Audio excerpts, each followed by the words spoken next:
राम कृष्ण हरि। आज प्रातःकाल ही हमारे परमात्मीय, परम भगवदीय, परम वैष्णव, हरिभक्ति परायण, वारकरी भूषण पूज्यपाद श्री वेणुनाथ महाराज मिरीकर महाराज जी के भगवत धाम प्रयाण का समाचार प्राप्त हुआ।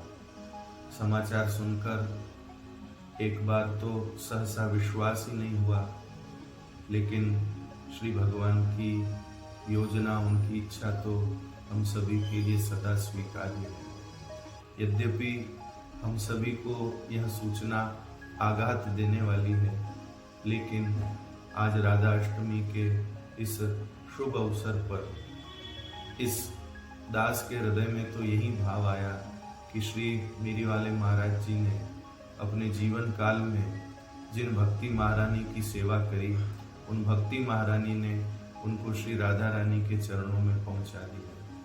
उनकी कमी कोई भी पूरी नहीं कर सकता। उनका सादगी से भरा हुआ जीवन, उनका सौम्य स्वभाव, सभी के लिए उनका सहज उपलब्ध होना, और मेरे गांव के लिए तो उनका अद्भुत वात्सल्य था, जहां पर उन्होंने हर दिन भक्ति रस की गंगा बहाई। ऐसा महापुरुष इस भूतल पर दुर्लभ है।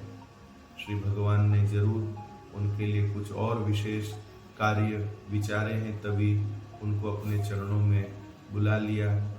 हम सब इस दुखद घड़ी में, हम लोगों के लिए दुखद है, लेकिन श्री महाराज जी ने तो निश्चित रूप से भक्ति महारानी की कृपा से राधा रानी के चरण प्राप्त किए।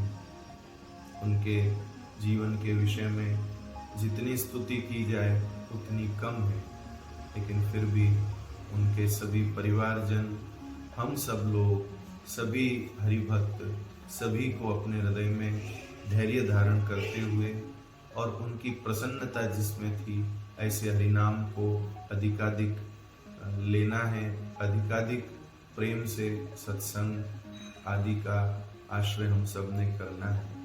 मेरी गांव की प्रभात फेरी उनकी स्मृति में स्थायी रूप से चलती रहे, ये पूरे गांव की ओर से श्री महाराज जी के लिए सर्वश्रेष्ठ श्रद्धांजलि होगी। और मेरा यही विनम्र निवेदन, विनम्र आग्रह सभी लोगों से है, खूब हरिनाम लें, खूब सत्संग करें। पूज्य महाराज जी जाते जाते भी हम सब लोगों को एक संदेश दे गए कि जीवन का कोई भरोसा नहीं है, इसलिए अपने मिले हुए जीवन का अधिक से अधिक उपयोग श्री ठाकुर जी की प्रसन्नता के कार्यों में करें। सत्संग में, सेवा में, संत सानिध्य में अपने जीवन का उपयोग करें। बस एची दान देगा देवा, तुझा विसर न होगा। मैं दूर हूँ, लेकिन मैं भी अपने हृदय की स्थिति को व्यक्त नहीं कर सकता हूँ। मैंने अपने जीवन काल में श्री महाराज जी से जो पाया है, उसकी मैं कभी भी उस ऋण को मैं कभी चुका नहीं पाऊंगा। लेकिन आज इस समय में उनके श्री चरणों में बारंबार दंडवत प्रणाम करता हूँ। राम कृष्ण है। काही माणसं जन्मापासून तर मरेपर्यंत स्वतः करता जीवन जगतात, बर का? काही माणसं जन्मापासून तर मरेपर्यंत स्वतः करता जीवन जगतात, आणि काही माणसं जन्मापासून तर मरेपर्यंत दुसऱ्या करता जीवन जगतात। जी माणसं जन्मापासून तर मरेपर्यंत स्वतः करता जीवन जगतात, ती माणसं जिवंतपणीच मेलेली असतात। पण जी माणसं जन्मापासून तर मरेपर्यंत दुसऱ्या करता जीवन जगतात, ती मेली तरी जिवंत असतात।